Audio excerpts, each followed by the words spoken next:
अब यो great wall हुँदै हामी त सैलुङ डाँडा यो माथिसम्म पुग्नुपर्ने हुन्छ।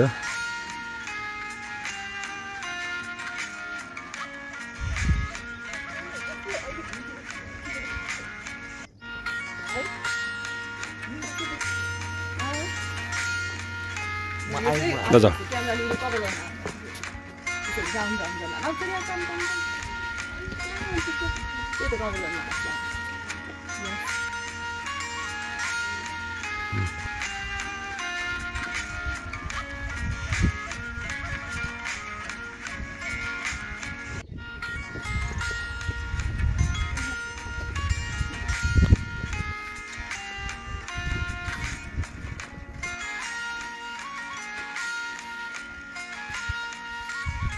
डोर पर्छ।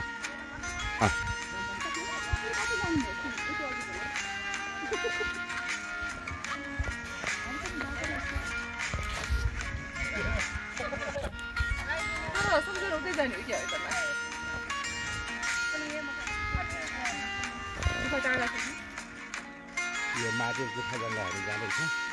यताबाट सिधा गयो भने सैलुङ डाँडामा पुगिन्छ। यताबाट पनि यता सैलुङ डाँडामा पुग्न सकिन्छ।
यहाँ दुध जस्तै झर्ने ठाउँ यो 12 वर्ष कति हो त हो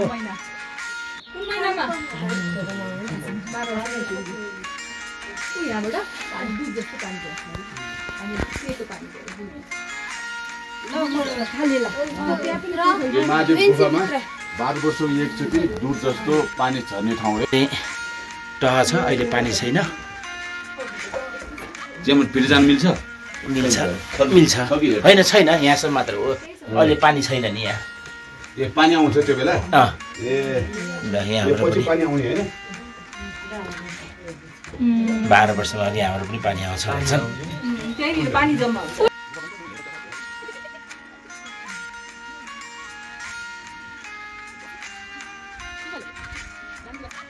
यस्तो जहाँ पनि हुन्छ नि नेपालमा ढुङ्गै ढुङ्गै थन ठोल ठोल ल ये ने भी सोथे होला जंगली जंगल लथे जिया ए त्यो ठुम्कामा पुगेर आराम गरिसक्यो डमर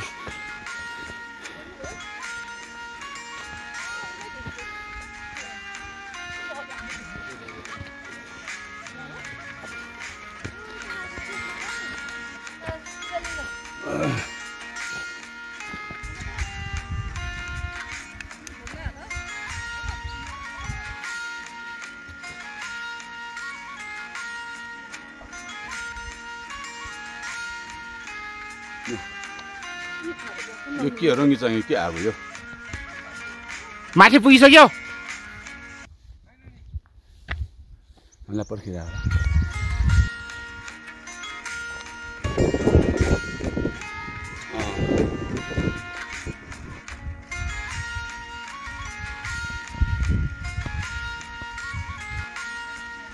हामी आठुम्कामा छौँ है यो सैलुङको ठुम्का ग्रिनरी सबै ठाउँमा ग्रिनरी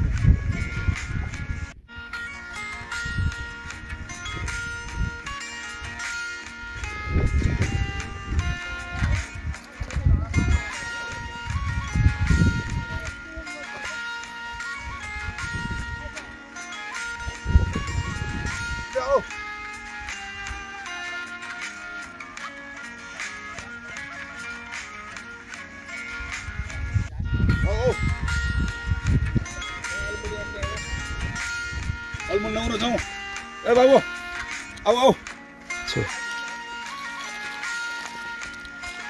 गजन दाजु यो भन्दा राम्रो छ रे आऊ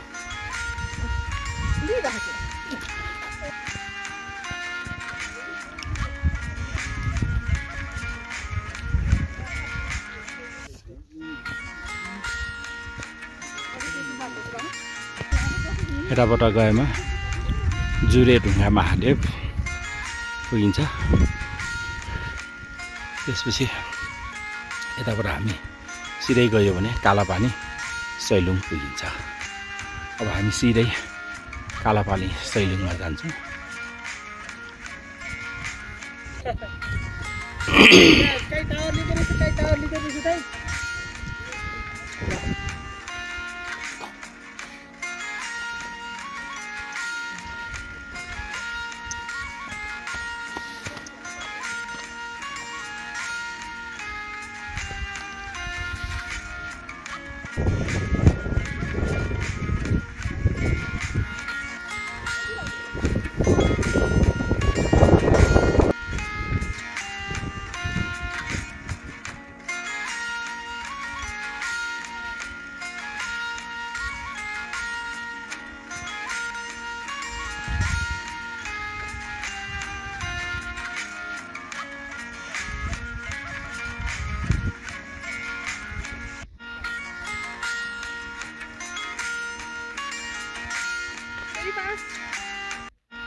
अब यहाँ सुटिङ गर्न आउँदैछ एक आपसमा सुटिङ गर्दैछ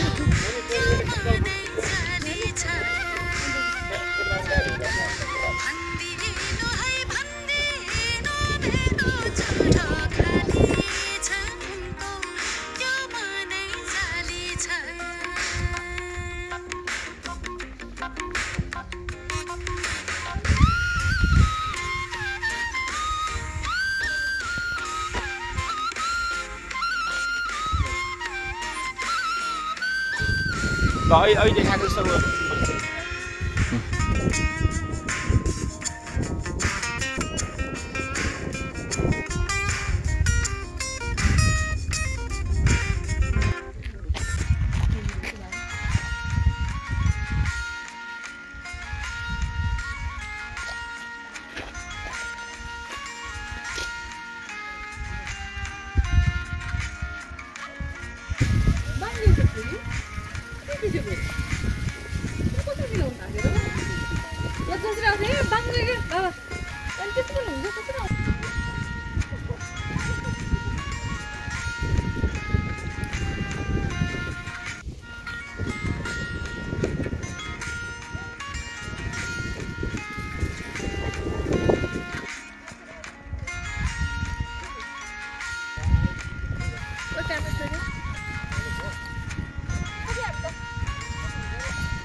माथि चढेको 6 बजेतिर